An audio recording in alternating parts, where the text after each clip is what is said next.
어, 오늘은 지난 수요일에 이어서 다음 세대 우리 여름 훈련의 태영아 부서의 기도 제목을 함께 말씀과 함께 나누는 시간입니다. 찬양하면서 물론 다른 여건이긴 한데 계속 생각나는 게 제가 작년 1월 달에 처음 이곳에 와서 수요 예배 때 여러분들께 메시지로 선배였던 그때가 계속 작년이 생각이 났습니다. 물론 그때는 이제 판서도 하지 않고 뭐 수요 예배 때였었는데 제가 대구에 오기 전에 한 9개월 동안을 백수로 그냥 살았었고요. 그러다 보니까 메시지를 한 것도 굉장히 오랜만이고 또 제 인생에 이렇게 이런 규모의 교회를 섬겨본 적이 없어가지고 그때 많이 긴장하고 당황했었던 게 계속 기억이 났습니다. 오늘도 뭐 그때하고 비슷한 것 같아요. 왜냐하면은 다음 세대 이제 메시지를 위해서 순번을 정하고 이제 시간표를 짜는데 저한테 한 번 하실 거냐고 물어보시더라고요. 왜냐면 중고등부 때도 서야 되기 때문에 그냥 태영아부와 중고등부 한꺼번에 할 거냐고 물어봤는데 따로 하겠다고 했습니다. 물론 같이 해도 상관은 없는데 분명히 다른 내용이기도 하고 그 시간표나 여러 가지가 다르기 때문에 저는 한 번 더 서야 됩니다. 그래서 그 부담감도 있고 해서 기도해 주시기 바랍니다. 남자 사역자가 태영아 부를 맡는다는 것은 흔치 않은 환경인 것 같습니다. 특히나 우리 교회에서는 더 생각하기 쉽지 않았겠죠. 근데 저는 참 하나님이 하시는 일이 참 신기하고 놀랍다라고 생각을 합니다. 전에도 말씀드린 적이 있었는데 참 하나님의 은혜로 저는 20대 중반에서부터 태영아 전도학교 메시지를 하나님이 듣게 하셨고 이것이 저에게서의 가장 큰 영향을 끼치는 것이 되었고 오랜 시간 제가 기도하고 준비했던 사역이기도 합니다. 뭐 그래서 제가 뭐 대단한 사역을 하는 것은 아니지만 우리가 함께 하나님의 말씀을 통해서 태영아 부에 대한 올바른 이해와 태영아 사역이 얼마나 중요한지에 대해서 우리 성도님들과 나눌 수 있는 이 시간이 있어서 너무 감사하고 기대가 됩니다. 먼저 함께 축하를 하고 나누고 싶은 것이 있는데 오늘 오전 11시 5분에 남태영 정혜영 집사님 가정의 둘째 남찬송이 태어났습니다.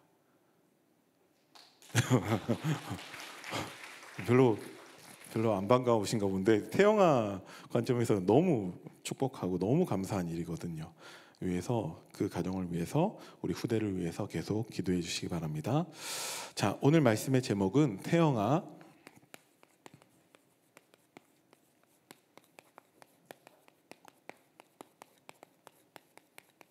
사역의 시작이라는 것입니다.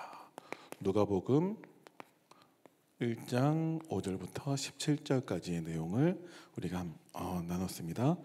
자, 서론에서 어쩌면 우리가 말씀에서는 서론이 가장 중요하다고 할 수 있습니다. 물론 본론과 결론도 중요하겠지만 대다수의 말씀에서 서론에서 저는 말씀을 정리할 때 이 말씀을 주시는 이유를 찾습니다. 그래서 여러분들도 그렇게 한번 정리하는데 한번 참고해 보시기 바랍니다. 태영아 현장은요 사각지대입니다. 네. 제가 몇 번 메시지를 할 때 이 부분을 말씀드린 적이 있어요. 그래서 오늘도 어쩌면 반복되는 내용일 수도 있습니다. 그런데 그만큼 우리에게 너무나 중요한데 사각지대가 되어 있습니다. 저도 늦게나마 하나님의 은혜로 결혼을 해서 남편이 되었고 지금은 아버지가 되었습니다. 그런데 제가 사는 동안에 남편에 대한 준비를 저는 해본 적이 없고요. 아버지에 대한 공부를 해본 적이 없습니다. 아무도 저한테 그것을 가르쳐 주지 않았어요. 우리 가정에서 우리 부모님이 저한테 가르쳐 주지 않았고 학교에서나 교회에서나 배운 적이 없습니다. 그래서 너무 막연하더라고요. 오늘 우리 대학 청년부에서 뜨겁게 하나님을 찬양했는데 참 귀하다. 정말 너무 부럽다. 뭐 이런 생각도 들기도 했었는데 한편으로는 참 걱정되는 부분이 우리 청년들이 하나님의 시간표에 따라서 하나님이 짝지어준 사람을 만나서 가정을 이루고 부부가 되고 남편이 되거나 아내가 됩니다. 뭐 시간이 지나서 하나님이 자녀를 주시면 아버지가 되고 어머니가 됩니다. 그런데 어디에서도 아버지를 가르쳐주지 않고 어머니를 가르쳐주지 않아요. 내 부모를 통해서 아버지 어머니를 배울 수도 있겠죠. 그런데 우리에게서의 아버지는 무엇이냐?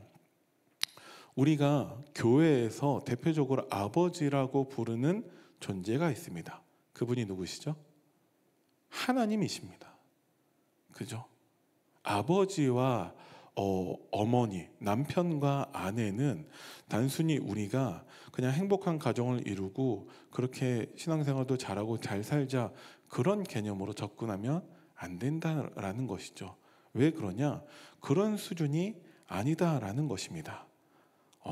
그 부분은 제가 서론에 조금 있다가 다시 말씀드리도록 하겠습니다. 그래서 사각지대가 되어져 있는 이 현장은 반드시 재앙지대가 될 수밖에 없습니다. 네. 새로운 정부가 이제 시작이 되었고 이제 장마철이 되면서 그런 국무회의 가운데에서 그런 것들을 요구하더라고요. 지자체 모든 공무원들에게 그런 이제 배수구 이런데 담배꽁초나 낙엽이나 이런 쓰레기가 이게 쌓여 있어서 배수가 되지 않는, 그래서 홍수가 되고 하는 그 부분을 미리 청소할 수 있도록 해라. 그게 돈이 없어서 그렇다면 돈을 줘서 돈이 없어서 못했다라는 핑계 대지 말도록 해라. 그런데 그게 몰랐다면 사각지대가 되고 그게 홍수라는 재앙이 되겠죠. 태영아 현장은 사각지대, 재앙지대가 되어져 있습니다. 그 부분을 우리가 말씀을 통해서 한번 확인해 보도록 하겠습니다. 먼저 그와 좀 상관없는 것처럼 보이지만 신앙생활은 무엇이냐? 제가 요즘 계속 강단 말씀을 통해서 제가 정리하는 내용인데, 신앙생활은요 하나님이 하시는 것입니다. 네. 다윗이 신앙생활을 했었죠. 그래서 골리앗과 싸워서 승리하기도 했고요. 성전 건축을 하기도 했고, 그 준비를 다 하기도 했고, 우리가 다윗을 잘 알고 있지 않습니까? 다윗의 신앙생활에서 그런 것들에 대해서 우리는 다윗이 했다, 와 다윗 대단하다, 우리는 다윗을 닮아야 한다 라고 하지 않습니다. 하나님이 다윗을 통해서 하셨다라고 합니다. 하나님이 하시는 것입니다. 하나님이 바울을 통해서 하시고 하나님이 요셉을 통해서 하십니다. 마찬가지로 하나님이 우리를 통해서 하시는 일이 있겠죠. 신앙생활은 하나님이 하십니다. 그러면 이렇게 질문하는 성도님들 계시더라고요. 그럼 나는 아무것도 안 해도 되냐? 그 질문이 틀린 게요, 하나님이 하신다라는 것을 말씀하고 있는데 왜 나를 얘기합니까?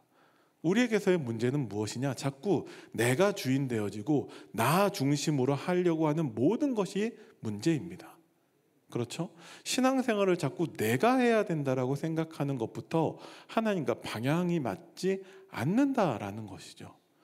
신앙생활은요 하나님이 하시는데, 하나님이 우리를 구원하셔서 그것을 통해서 신앙생활로 초대하시고요, 하나님이 하시는 것을 발견하고 확인하고 인정하게 하십니다. 그런데 자꾸 내가 하는 사람들은 어떻게 되냐? 수고하고 무거운 짐진 자들아 다 내게로 오라, 내가 너희를 쉬게 하리라. 거기에 걸린다라는 것이죠. 하나님은요 우리로 쉬게 하세요. 하나님이 하시는 것을 발견하고 확인하고 인정하게 하십니다. 그러면 하나님이 하시는 게 뭐냐? 하나님이 하시는 것 가운데 하나님이 주시는 복이 있습니다. 하나님이 주시는 복이 무엇이냐? 창세기 1장 27절과 28절로 대표되어지는 하나님이 인간을 창조하시고 처음 주신 복이 있어요. 그게 무엇이냐? 27절을 읽어드리겠습니다. 하나님이 자기 형상 곧 하나님의 형상대로 사람을 창조하시되 남자와 여자를 창조하시고 하나님이 그들에게 복을 주시며 하나님이 그들에게 이르시되 생육하고 번성하여 땅에 충만하라 땅을 정복하라 바다의 물고기와 하늘의 새와 땅에 움직이는 모든 생물을 다스리라 하시니라. 아멘. 하나님이여 우리 인간을 하나님의 형상대로 창조하셨습니다. 창세기 2장 7절 말씀을 보니까 하나님이 인간을 흙으로 지으시고 그 코에 생기를 넣으셔서 생명이 되게 하셨죠. 하나님의 성령이 우리 안에 거하고 계십니다. 그게 하나님의 형상이죠. 그런데 태영아적인 관점에서는요, 하나님의 형상이 무엇이냐? 하나님은요, 남자와 여자를 창조하셨습니다. 남자와 여자가 하나님의 형상입니다. 하나님의 형상대로 남자를 창조하셨고 하나님의 형상대로 여자를 창조하셨습니다. 그렇게 해서 하나님이 주신 복이 무엇이냐? 생육하는 것입니다. 생육하고 번성하고 땅에 충만할 때 우리는 땅을 정복할 수 있고 모든 하나님의 피조물들을 다스릴 수 있는 것입니다. 그죠? 반드시 이렇게 되어져야 돼요. 이게 하나님이 주신 우리에게 주신 복입니다. 그죠? 네. 결국은요, 하나님은 우리에게 하나님의 형상대로 하나님의 참된 그 복음을 아는 비밀을 가진 자로, 하나님은 또 우리에게 후대를 주셔서 후대에게 이 복음, 이 비밀을 전달하게 하시면서 하나님은 세계복음화를 하게 하시는 것입니다. 이게 하나님이 주신 복이라는 것이죠. 그죠? 네. 그런데 이 부분이 사각지대가 되어져 있다라는 거예요. 어떻게 그러냐? 처음 인간에서부터 이 복을 다 놓치고 빼앗겼습니다. 하나님의 형상으로 창조된 아담은 이 축복을 다 놓쳤어요. 그죠? 그래서 창세기 4장의 후대가 실패하게 되어지죠. 그 결과 창세기 5장 3절에 그 이후로는 아담의 형상으로 인간이 창조가 되어집니다. 네. 그거는 네. 나중에 더 자세하게 말씀을 드릴 수 있겠고, 자, 세 번째, 이 복을 주셔서 하나님은 우리에게 무엇을 원하시냐? 우리 후대에게 하나님이 주신 언약을 전달하게 하십니다. 어떻게 하십니까? 무엇을 우리는 전달해야 되냐? 골로새서 1장 9절부터 10절 말씀에 나오는 대로 이로써 우리도 듣던 날부터 너희를 위하여 기도하기를 그치지 아니하고 구하노니 너희로 하여금 모든 신령한 지혜와 총명의 하나님의 뜻을 아는 것으로 채우게 하시고 주께 합당하게 행하여 범사에 기쁘시게 하고 모든 선한 일에 열매를 맺게 하시며 하나님을 아는 것에 자라게 하시고. 하나님을 알도록 해야 됩니다. 우리가 먼저 하나님을 알아가고 우리 자녀에게 하나님을 아는 후대로, 아는 자녀로 우리는 그것을 해야 됩니다. 이것이 우리가 해야 되는 언약 전달이라는 것이죠. 그 방법이 무엇입니까? 신명기 6장 4절부터 9절 말씀대로 하나님의 말씀으로 우리는 언약을 전달해야 됩니다. 하나님은 우리에게 이렇게 말씀하십니다. 이스라엘아 들으라, 우리 하나님 여호와는 오직 유일한 여호와이시니. 그래서 어쩌라는 거죠? 5절에 너는 마음을 다하고 뜻을 다하고 힘을 다하여 내 하나님 여호와를 사랑하라. 어떻게 하는 게 하나님을 사랑하는 것입니까? 6절에 오늘 내가 내게 명하는 이 말씀을 너는 마음에 새기고. 그게 하나님을 사랑하는 것입니다. 그리고 마음에 새긴 것을 7절에 내 자녀에게 부지런히 가르치라고 하셨습니다. 이게 우리에게 주신 사명이라는 거예요. 그죠? 그런데 우리가 반면교사 해야 되는, 절대 배우지 말고 따라가지 말아야 되는 이 언약 전달에 실패한 케이스를 성경에서 우리는 많이 볼 수 있습니다. 대표적으로 요셉입니다. 출애굽기 1장 6절부터 10절 가운데 뭐라고 되어 있냐? 6절에 요셉과 그의 모든 형제와 그 시대의 사람은 다 죽었어요. 그런데 7절에 이스라엘 자손은 생육하고 불어나 번성하고 매우 강하여 온 땅에 가득하게 되었습니다. 그런데 8절에 요셉을 알지 못하는 새 왕이 일어나 애굽을 다스리더니 그가 그 백성에게 이르되 이 백성 이스라엘 자손이 우리보다 많고 강하도다.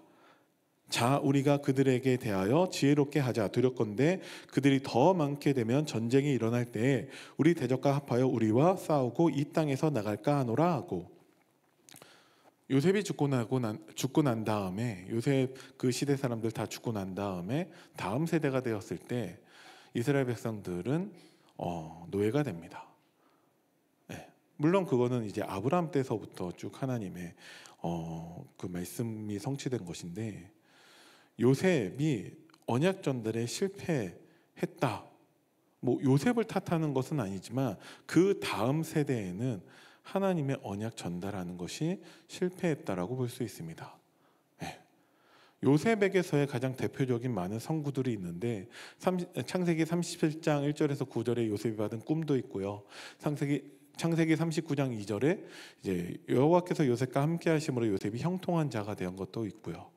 여러 가지 많이 있는데 창세기 41장 38절에 바로 왕의 고백 가운데 우리가 어디 가서 이 여호와의 신의 이런 충만한 자를 또 볼 수 있겠냐 이런 내용도 있겠죠.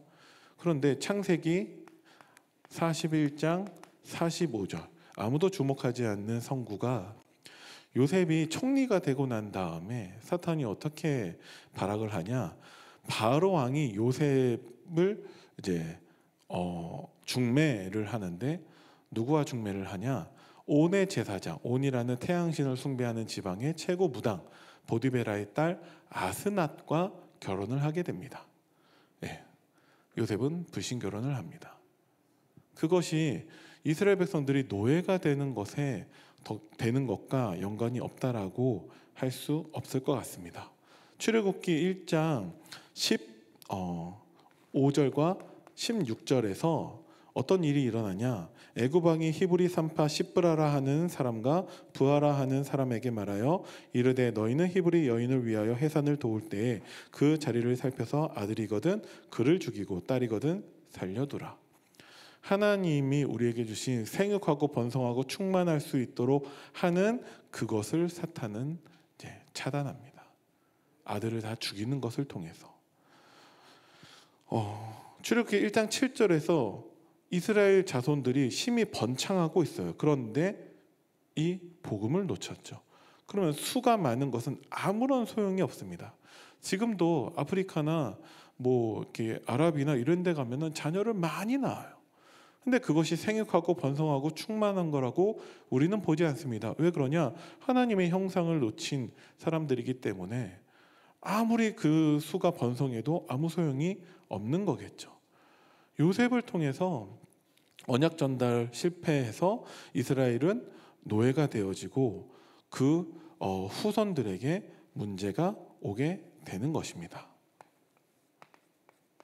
모세는요, 사사기 18장 30절 말씀을 보면 단 자손이 자기들을 위하여 그 새긴 신상을 세웠고 모세의 손자요 게르솜의 아들인 요나단과 그의 자손은 단 지파의 제사장이 되어 그 땅 백성이 사로잡히는 날까지 이르렀더라. 이스라엘 백성들이 출애굽하고 난 다음에 가나안 땅으로 들어갈 때 미리 자기들이 땅을 분배하죠. 들어갈 땅을 다 지정해 놓습니다. 단 지파가 자기들에게 할당된 그 땅으로 가다가 미가라는 사람의 집에 들려서 그 미가라는 사람이 섬기는 신상, 우상을 빼앗습니다. 그 우상에 대해서 부시고 가루로 만들고 불태우고 하면 좋았겠지만 그렇게 하지 않고 그냥 가지고 갑니다. 그래서 자기들에게 주어진 그 땅에 가서 자기들을 위해서 그 새긴 신상을 세워서 섬깁니다. 그것을 섬기는 제사장이 모세의 손자요 게르솜의 아들인 요나단과 그의 자손들이라는 거예요. 자, 출애굽기 20장 4절에서 5절까지 말씀 가운데서는 우상 숭배한 자는 3, 4대가 망한다고 분명히 말씀하셨고, 6절 말씀에서는 나를 사랑하고 내 계명을 지키는 자에게는 1000대까지 은혜를 베푸시겠다고 약속을 하셨습니다. 그러면 모세는 어디에 해당됩니까? 모세의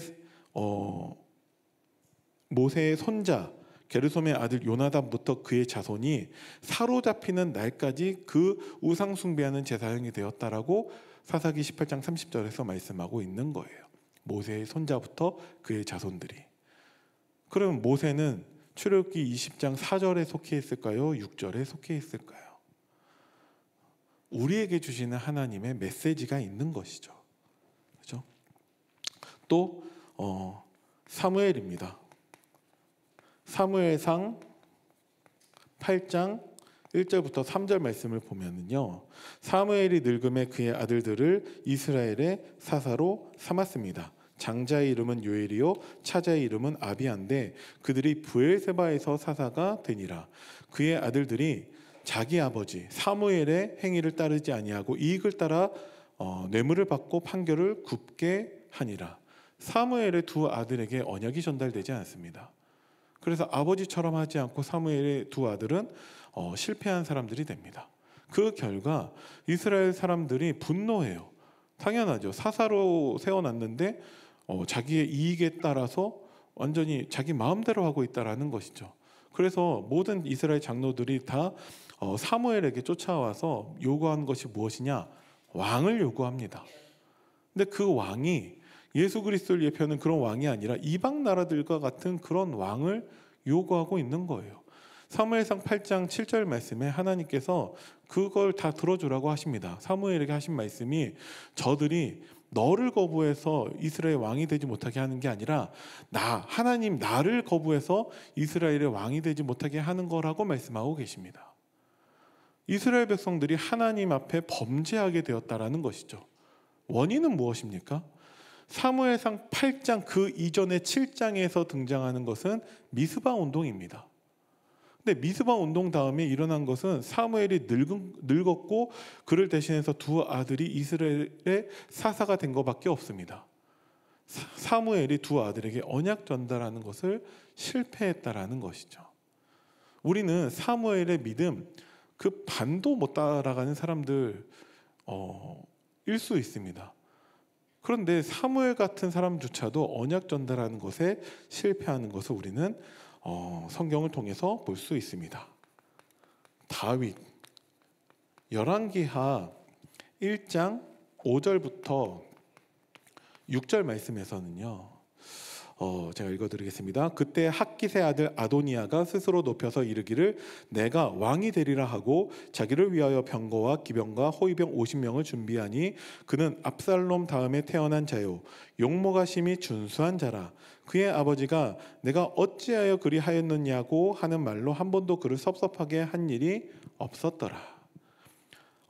요셉의 넷째 아들 아도니아에 대한 부분이 나옵니다. 아도니아가 아버지를 죽이고 자기가 왕이 되겠다고 반역을 일으킵니다. 그 전에 아도니아의 형 압살롬도 반역을 일으켰었죠.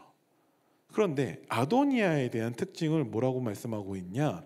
그의 용모가 심히 준수하다라고 되어져 있습니다. 그런데 다윗은요, 그 아도니아에게 내가 어찌하여 그리하였느냐고 하는 말로 한 번도 그를 섭섭하게 한 일이 없었습니다. 아도니아가 잘 하는, 행실이 바르고 정말 효자이고 정말 뛰어난 그런 아들이라서 훈계하지 않았을까요? 아도니아는 아버지를 죽이고 자기가 왕이 되겠다고 지금 반역을 일으켰습니다. 그런 아도니아에게 다윗은 한 번도 훈계를 해본 적이 없는 아버지예요. 왕으로서 다윗은 최고 왕입니다. 그런데 아버지로서 다윗은 빵점이라는 것이죠. 셋째 아들이 반역을 일으켰는데 그래서 죽게 되었습니다. 그런데 그것을 보고 아도니아 넷째 아들도 또 반역을 일으키게 된다라는 것이죠. 다윗은 아버지로서 아주 빵점입니다. 그래서 하나님은요, 엘리야에게 무엇을 찾으라고 하시냐?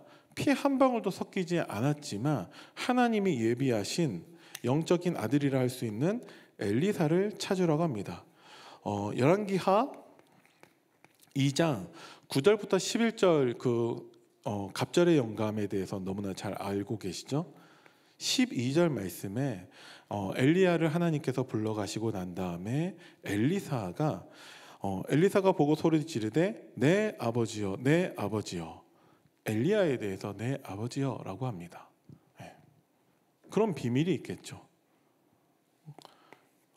이사야에 대해서는 이사야서 6장 13절 너무 잘 알고 계시지만 하나님은 아예 그루터기 언약을 주십니다. 그죠?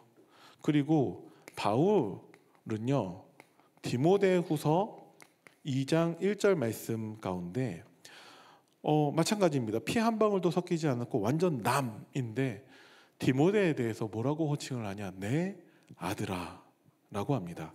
그러므로 너는 그리스도 예수 안에 있는 은혜 가운데서 강하라고 말씀하고 있습니다. 이 7명이 익숙하시죠? 7명이 하나님께 어떻게 쓰임 받았는지는 여러분들도 잘 알고 계실 것입니다.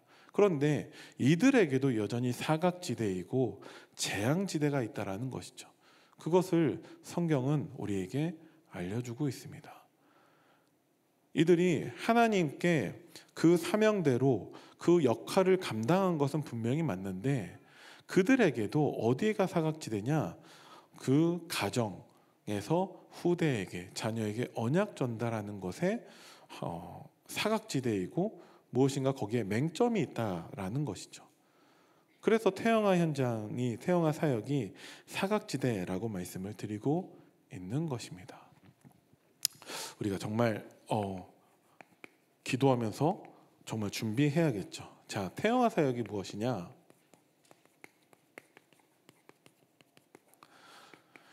태영아 사역의 의미는 모든 것의 시작이라는 것입니다. 그죠? 네. 왜냐하면 태영아는 오늘 우리 태어난 남찬송 우리처럼 이제 태어난 거 이전에 태중에 있을 때서부터 시작을 합니다. 태영아 사역.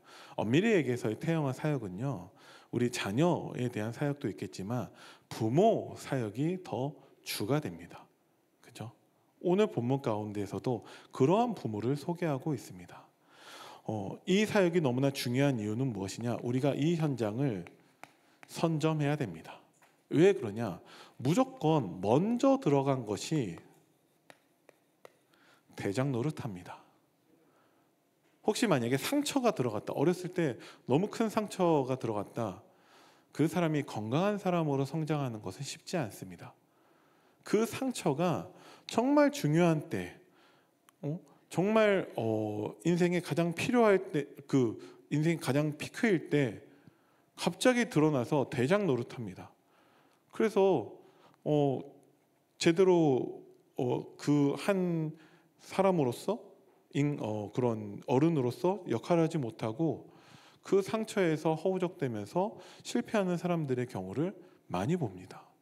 무조건 먼저 들어가는 것이 대장 노릇하고 있기 때문에 그렇습니다. 그래서 지금 사각지대, 재앙지대 되어져 있는 그 태영아 현장, 우리 자녀에게 올바른 언약, 올바른 복음, 올바른 그 비밀을 전달하기 위해서 그 부모 현장을 우리는 선점해야 된다라는 것이죠. 어떤 분이 그런 얘기 하시더라고요. 청년 때까지 너무 감사하게도 교회에서 많은 훈련과 많은 사역들이 있었는데 청년을 졸업하자마자 어떻게 졸업합니까? 결혼이겠죠. 결혼하고 나자마자 그 사역이 다 사라지더라는 거예요. 청년부까지는 사역이 있는데 그 다음에는 아무것도 없다라고 한 것을 들은 적이 있습니다. 물론 우리가 구역으로도 모이고 우리가 많은 그런 훈련도 있고 하지만서도 많은 부분에서 빈 곳이 있는 것 같습니다. 태영아 사역의 의미는 시작이고 우리는 그 현장을 선점해야 됩니다. 태영아 사역의 내용은 무엇이냐? 교회입니다. 왜 그러냐? 하나님의 형상으로 창조된 첫사람 아담이겠죠. 그 아담이 이룬 첫 가정에서부터 후대에게 언약 전달하는 것에 실패했습니다. 첫 후대, 첫 아들 가인이 살인자가 됩니다. 언약에 실패한 자가 되었다라는 것이죠. 그 이후에 많은 훌륭한 하나님의 사람들이 있었고요. 그 사람들마다 다는 아니어도 어쨌든 가정을 이룹니다. 자녀도 많이 낳았죠. 그런데 그 자녀에게 언약 전달에 성공한 케이스를 우리가 쉽게 찾지 못합니다. 성경 어디를 봐도요, 4대 이후에 언약 전달하는 것을 잘 말씀해 주지 않고 있습니다.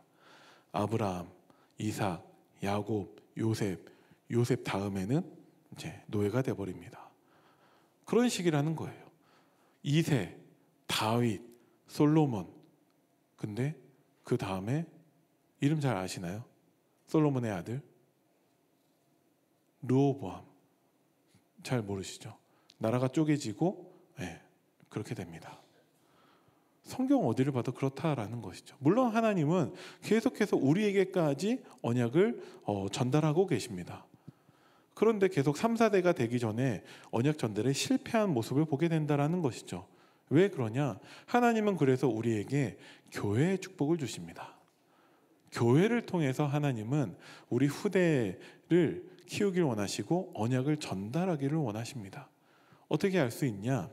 바울이 지역에 곳곳에 교회를 세우고 난 다음에 300년이 지나고 난 다음에 후대들을 통해서 로마 복음화의 응답을 누리게 됩니다. 그죠? 이런 훌륭한 사람들도, 하나님께 쓰임받은 사람들도 가정이 무너지고 후대가 무너지는데 하나님의 교회는, 교회를 통해서 하나님의 후대를 하나님은 키워내시죠. 우리에게 신랑으로 오시는 예수님의 신부된 것은 교회입니다. 그래서 우리가 교회로서 우리 후대를 양육하고 우리는 준비해야 되는 것입니다. 그런데 이러한 개념이 존재하지 않아요. 그냥 막연하게 가정들에게 당연히 맡겨놓습니다. 내 자식 내가 키워야죠. 그런데 성경 어디를 봐도 그렇게 된 경우가 없다니까요. 또 아버지 되는 사람들, 어머니 되는 사람들조차도 정확한 아버지가 무엇인지 어머니가 무엇인지 알지 못하고 배우지 못하고 준비하지 못하고 그렇게 아버지가 되고 어머니가 됩니다. 그런 현장이라는 거예요. 그래서 우리는 교회를 통해서 그 응답을 받아야 됩니다. 그리고 방법은 무엇이냐? 방법은 증인입니다. 사도행전 3장 6절 말씀에 베드로의 고백이죠. 내게 있는 것을 내게 주노니. 우리 후대들은, 우리 자녀들은 보고 배우고 있어요. 우리 부모님의 모습을 통해서 그대로 보고 배웁니다. 마치 우리 부모님의 역할은 창문 같다라는 것이죠. 하나님과 우리 자녀 사이에 우리 부모님이라는 창문이 있어서 그 부모님을 통해서 하나님을 봅니다. 그래서 부모님이 투명한 창문이면 하나님이 그대로 보여지겠죠. 빨간색 창문이면 하나님이 빨간 분으로 보이겠죠. 우리는 우리 자녀들에게 증인으로 서야 됩니다. 제가 사역할 때 자주 하는 표현이, 우리 후대들이, 우리 자녀들이 복음을 몰라서 복음을 못 누리는 게 아니다. 왜 못 누리냐? 복음을 누리는 모델을 본 적이 없어서 복음을 못 누린다 라고 제가 표현할 때가 많이 있습니다. 증인, 하나님은 우리를 모델로 세우셨다라는 것이죠. 우리가 지식을 전달해야겠죠. 근데 우리는 우리 자녀들 앞에 증인으로 서야 합니다. 그죠? 성령 충만에 대해서 이번 주 강단 말씀이죠. 여러분들은 성령 충만한 자이십니까? 아멘 하셔야죠. 그냥 신앙생활 하나님이 하신다니까요. 하나님이 이번 주 우리 그리스도 사랑교회 모든 성도님들에게 뭘 하셨죠? 우리를 성령 충만한 자가 되게 하셨습니다. 그러니까 우리는 감사할 수밖에 없는 것이죠. 하나님 어떻게 우리에게 성령 충만한 자아가 되게 하셨습니까? 우리 죄인이었는데 회개의 은혜가 우리에게 임하여서, 그 회개의 은혜가 뭐죠? 32대지 내용이 무엇이냐? 하나님 말씀을 듣고 믿어 죄 용서함을 받은 은혜라고 하셨어요. 그 회개의 은혜는 누가 하셨습니까? 본론 2대지 2번 그 내용 가운데 예수 그리스도 이름으로 기도하는 것은 예수 그리스도의 중보와 희생으로만 하나님께 감사할 수 있다는 것을 가르쳐 줍니다 라는 내용이 있었죠. 예수 그리스도의 그 중보와 희생으로만 우리는 그 회개의 은혜를 통해서 우리는 하나님 자녀가 되었고 성령 충만한 자가 된 것입니다. 그죠? 그러면 성령 충만한 자아가 된 참된 감사의 삶은 되어질 수밖에 없죠. 감사로 하나님께 영광과 찬양을 돌리면서 예배가 살아나는 건 당연한 것입니다. 그죠? 어떤 상황에서든지 간에 영향받지 않고 흔들리지 않고 요동하지 않고, 그게 어쩌면 우리에게 성령 충만이라는 것이죠. 요셉은 성령 충만했습니다. 그래서 뭐 대단한 것을 했냐? 노예 때 흔들리지 않았어요. 영향받지 않았어요. 오직 하나님 나와 함께 하시는 것을 누렸습니다. 다윗은 성령 충만했어요. 그래서 군대가 자기를 죽이려고 쫓아왔는데도 불신앙하지 않습니다. 불평 원망하지 않습니다. 왜? 성령 충만하니까 하나님을 찬양합니다. 그죠? 네. 여러분들은 성령 충만하시지 않습니까? 그 증인으로 서야 한다라는 거예요. 우리 자녀에게 어떤 문제, 어떤 상황에서도 우리는 하나님 나와 함께 하시고 우리에게 날마다 회개의 은혜를 주시기 때문에 우리는 하나님을 찬양하고 감사할 수 있어야 한다는 것이죠. 그러면 본론 2대지 마지막 3번, 다른 사람을 섬길 수도 있습니다. 그죠? 태영아 사역의 의미와 내용과 방법을 통해서 기도해 주시기 바랍니다. 두 번째, 부모 사역입니다. 태영아 사역의 가장 핵심은 부모 사역이라는 거예요. 자, 오늘 누가복음 1장 6절에 이 부모는 어떤 부모냐?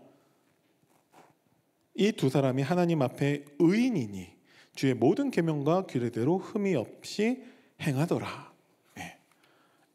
사가랴와 엘리사벳은 그런 부모입니다. 이들이 먼저 하나님의 말씀과 언약으로 의인되었다라는 것이죠. 그러면 하나님께 응답받습니다. 이들이 누가복음 1장 13절에 간절하게 하나님께 간구합니다. 아들을 달라고 했을까요? 어떤 것을 간절하게 구했는지는 나오진 않는데, 천사가 그에게 이르되 사가랴여 무서워하지 말라, 너의 간구함이 들린지라. 내 아내 엘리사벳이 내게 아들을 낳아 주리니 그 이름을 요한이라 하라. 네.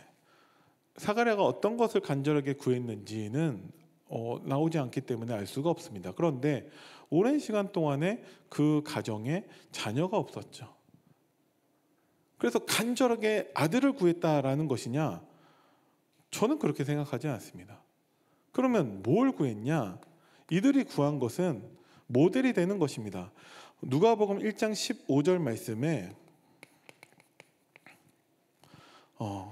이는 그가 주 앞에 큰 자가 되며 포도주나 독한 술을 마시지 아니하며 모태로부터 성령의 충만함을 받아.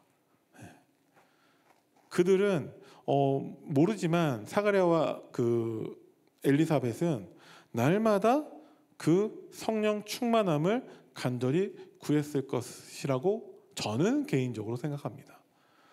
근데 하나님이 아들을 주셨을 때 태중에서부터 성령 충만한 자로 서게 된다라는 것이죠. 물론 하나님이 하시는 것입니다. 근데 하나님이 사가랴를 통해서 하셨고 엘리사벳을 통해서 하셨습니다. 그게 태영아 사역의 핵심이라는 것이죠.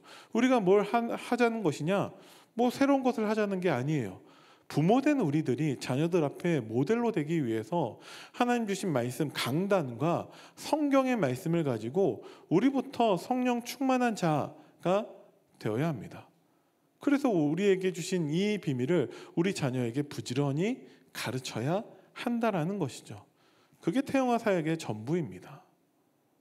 그런데 우리는 어쩌면은 나 하나 간수하기도 쉽지 않다라는 것이죠. 왜 그러냐? 하나님과 방향이 안 맞아서인지도 모릅니다. 여러분들이 부족하고 연약한 거 아무 문제 되지 않습니다. 하나님은 지금도 우리와 함께 하시면서 우리를 통해서 하나님이 일을 하고 계십니다. 그래서 우리가 하나님께 방향을 맞출 때 무엇이죠? 하나님이 행하시는 신앙생활 가운데 하나님이 하시는 일을 발견하고 확인하고 인정하는 것뿐입니다. 그것을 통해서 하나님은 우리 자녀를 축복하시고 생육하고 번성하고 충만하게 하셔서 우리로 정복하고 다스리는 응답을 누리게 하실 것입니다. 결론입니다. 그래서 우리 그리스도 사랑교회 모든 가정이 복음 가정, 언약 가정이 되게 해달라고 기도해 주시기 바랍니다. 그럼 복음 가정은 뭐냐? 잘 모르겠는데요. 예배를 가정에서 예배를 드릴 수 있다면 안 드리는 것보다는 복음 가정이라고 할 수 있겠죠. 여러분들 가정에서마다 예배가 있습니까? 가정에서 예배의 축복 누리시기 바랍니다. 그렇게 기도해 주시기 바랍니다. 가정에서 부부끼리 부모와 자녀끼리 함께 기도한다면 안 하는 것보다는 복음 가정이라고 할 수 있겠죠. 여러분들 가정에서 기도가 있기를 바랍니다. 가정 내에서 주신 강단 말씀과 읽은 성경 내용 가지고 포럼할 수 있다면 안 하는 것보다는 복음 가정이라 할 수 있겠죠. 여러분들 가정에 포럼의 그 응답이 넘치게 되기를 바랍니다. 네. 두 번째, 태영아 부모들이 될 우리 미래 예비 부모들이 될 우리 청년들, 더 나아가서 청소년들. 왜냐, 유대인들은 그렇게 준비를 하고 준비를 해주고 있거든요. 미래 우리 청년들, 우리 부모가 될, 부부가 되고 부모가 될 우리 청년들을 위해서 교회 내에 시스템이 필요합니다. 어떤 시스템이 필요하냐? 이들이 교회 내에서 만날 장이 있어야 돼요. 저 교회 밖에 나가서 엄한 사람 만나는 것보다야 교회 내에서 함께 예배드리고 기도하고 포럼하는 가운데 만남을 갖는 게 올바르겠죠. 그러면 가정을 이루고 난 다음에도 예배와 기도와 포럼을 나누게 될 것입니다. 왜 안 하냐? 결혼하기 전에 한 번도 같이 예배와 기도와 포럼을 해본 적이 없어요. 근데 갑자기 결혼하고 난 다음에 하자, 그걸 하겠냐고요. 우리 청년들이 교회 내에서 정말 만남의 장이 이루어져서 교회 내에서 만남과 결혼과 그리고 난 다음에 임신과 출산과 육아까지 함께 할 수 있도록 그 장을, 그 시스템을 만들어줘야 됩니다. 우리 태영아 사역의 내용이 교회예요. 그럼 교회가 청년들에게 그 문을 열어줘야죠. 그런데 왜 사각지대라고 말씀을 드리냐? 교회는 그 부분을 전혀 생각하지 않고 있습니다. 그럼 어떻게 하냐? 누군가 교회 내에서 막 교제한다 그러면은 막 다들 막 이상한 눈으로 보면서 조용히 만나라고 합니다. 왜? 최악의 경우 잘못되면 얘가 나가든 둘 다 나가든 그렇게 되니까 조용히 만나라고 하면서 교회 밖으로 밀어냅니다. 제가 봤었던 교회 모습은 그렇다라는 거예요. 교회가 품어줘야죠. 정말 기생 라합 같은 사람도 데리고 와서 교회에서 훈련시켜줘야죠. 그래서 예배와 기도와 포럼 속에서 정말 그 부모가 될 준비를 시켜줘야 되는데 교회는 최악의 상황만 생각하고 있습니다. 전혀 준비가 안 되어 있는 것이죠. 그 청년들이 그런 상태에서 갑자기 결혼을 하고 부부가 되고 부모가 되고 있어요. 그러고 난 다음에 태영아 사역을 해야 되는 거죠. 그래서 사각지대라고 하는 것입니다. 교회적인 차원에서 우리가 함께 이 부분을 준비했으면 합니다. 그리고 그래서 한 가지 시스템이 매달 둘째 주, 넷째 주 토요일 날 둘째 주, 넷째 주 토요일 날 오전 11시에 101호실에서 아버지 학교를 하고 있습니다. 별로 광고는 하지 않았거든요. 왜 그러냐? 하나님이 원하시는 자들은 분명히 보내시기 때문에. 근데 생각지도 못하게 몇 분 안 오세요. 그래서 실제 근데 생각지도 못하게 청년들 가운데서 참여하는 친구들도 있고요. 장로님들 가운데서도 메시지 들었다라고 하시는 분도 있고 그러시더라고요. 아버지 학교라고 이름을 지으니까 진짜 엄마들은 아예 안 오시더라고요. 올바른 아버지가 되려면요, 돕는 배필이 필요합니다. 사무엘이요, 왜 언약 전달에 실패했냐? 사무엘은 있고 사무엘의 아내는 등장하지 않아요. 돕는 배필이 없어요. 네, 그 이유일지 모릅니다. 아버지 학교를 합니다. 내일도 하는데 하나하나 그렇게 해서 우리 청년들을 준비시켰으면 하고 부모 사역을 이제 하고 있고 태영아 사역을 하고 있습니다. 여러분들이 위해서 기도해 주시기 바랍니다. 네, 이상으로 말씀을 마치고 우리 태영아부 여름 수련의 기도 제목을 여러분들께 말씀을 드리겠습니다.